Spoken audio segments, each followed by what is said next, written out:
Guys, my custom cruiser is okay.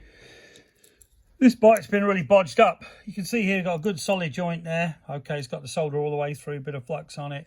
This heat shrink will go on here. This will then go to all of these. So what we're going to do is basically twist the wires. You want to try and keep them in formation. So if you imagine the red's on the top, then we've got the green. So what we're going to do is twist that. Okay, that's a bit awkward with one hand, to put it bloody mildly. And then what we're going to do basically is put the heat shrink on, and then we're going to twist those at 90 degrees to each other. And it will, if you keep twisting both of those, it will make like one piece of wire. Now, unfortunately, I think, I'm not sure if I can jam this thing on. Yeah, perhaps I can. Okay, so what we're going to do, we're going to cut the heat shrink. Got a piece up here. We're going to put a big bit on. Okay, the heat shrink obviously is pretty important. And basically what we're going to do, we're going to put this on here. Go right about the way. If it gets hot, it will, you know, weld together. It will shrink. Okay, now you make a joint like that. Okay, check there's nothing spiky sticking out. All right, like that. You then get your gun. Buy a decent one like these, or Weller ex-army soldering irons. Fantastic bits of kit. You see here, we're keeping these the same sort of height in here. You don't get a big lump. Okay, bit sticking out there. So what you're going to do is tin this, and you're going to put that underneath because you need to transfer the heat. You do need a blob of solder there to start with. And then you're going to put it on the top. Okay. Because eventually it will heat all the way through. You don't want to just blob everything here. All right, because what you're doing then is you're not actually getting the solder all the way through the metal. Through the wire, I should say. It's a decent glasses, not sweet. It's a shit. You see, it's starting to heat up. It's slow. Here we go. Now the flux makes it, you know, makes it flow as well. So don't get it too dry. Then you get what you call a dry joint. Okay, bit sticking out there. We need to get rid of that. So we're just gonna cut that off. She will. It's not fucking leg. No. Okay, that's better. Let's put the iron away. Check your joint. That's going to go off, obviously. Then we're going to cut a bit more. The heat shrink is obviously very important, and then we're going to put a big piece over the whole lot. Okay, so this will be completely waterproof. The original person had fucking Scotch locks. Not Scotch locks, what do you call them? Shitty connectors. The blue bullets and red bullets, which you can't seriously run the kind of micro voltages these things do through a connector like that. Okay, this is a high cost ignition, to be honest with you. It's also the one meant for the high compression motors. So hard to believe this was done by an official expert. It's like we said in the army, an exeter has been a spurt to drip under pressure, which was most of us at the time. So we're going to hold this up out of the way, which is awkward. You can see here to do it like this. But basically, going to twist them two together. So you've not. This bloody heat shrink. I'll cut a bit off. That should be better.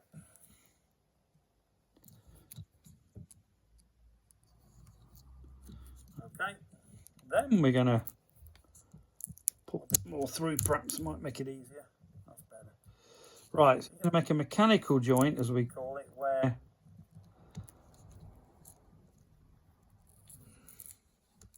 no, we ain't got enough. That's my mistake.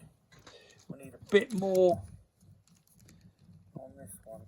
I'm just going to take a bit more off, and perhaps a touch more off this one. It's good you can see, you know, that it's going wrong, because then you get some tips. Okay. So they're crossed like that, and then basically we just actually frighteningly awkward. So basically that is then that's better. You can see that is now like one piece of metal. Okay, then we're going to heat the iron up again, as he says. Okay, we're going to put a blob of solder on there. We're going to touch it on there just to heat the bottom up. It's not actually going to run the solder in from the bottom because that's no good. The solder has to come from the top. You see there? That's melting on the top. Okay, a bit too much. You see that blob. Okay, flick the excess off, but don't cause a fire. Okay, so we've got a joint there. Which is a bit bent. You can see that is a solid joint. Okay, we're then going to put these on. Obviously, all of those will go on. And then we've got the last one in the chain here. Which, yeah, I think we need to do the same with this one. You can also stagger these, but in this particular case, the wires have been cut very short, so we don't want to take any more off than I need to. Okay, so what we're going to do, we're going to cut a bit more of this off. Like these. Okay, we're going to put that on there if I get some glasses at work. And we're going to put the two together. 90 degrees. Twist. Okay. You can see there you've got like a solid jobber. Okay. We're then going to tin the wire. Sorry, the iron, I should say. Which will in turn tin the... but you don't do it until it melts on the top like that. You don't want to just blob a load of solder on this because that's no good. If it's too much like that, flick it off. It won't burn your finger if you're quick. Okay? And that way we've got all three of those pretty well wrapped up. Okay? The other option you've got obviously is to stagger these things, you know, where they're not all together. Then what I do is I get a fag lighter. Cigarette lighter, whatever you want to call it, with fags banned no doubt now. Like trans, I put tranny oil. Got banned on eBay for using obscene words. Well, when I was a kid, tranny was a transmission or a gearbox in England, not a fucking. Well, I'll go into that.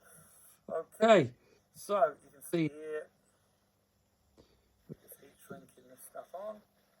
Okay, nice and solid. Same with this.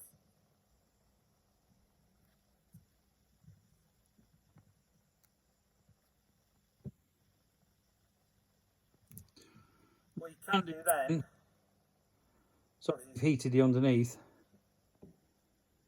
you can then take this tape off,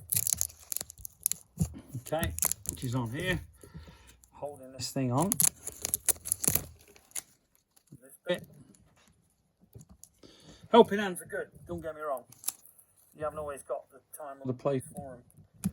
Then we've got that to come off here. Okay. No animals were harmed during this film. Okay. Well, no FXRs were harmed. That's going in there.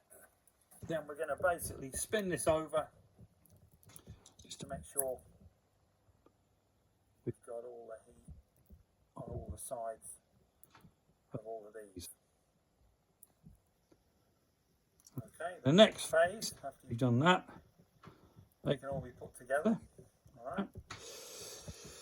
Then we use the bigger heat shrink. There's all different sizes obviously with this. And the bigger one is temporarily lost, I'd say. It was out. How have I come with that? It's again old. Yeah. Okay. Well, it was here. I've just appeared to have lost it down still.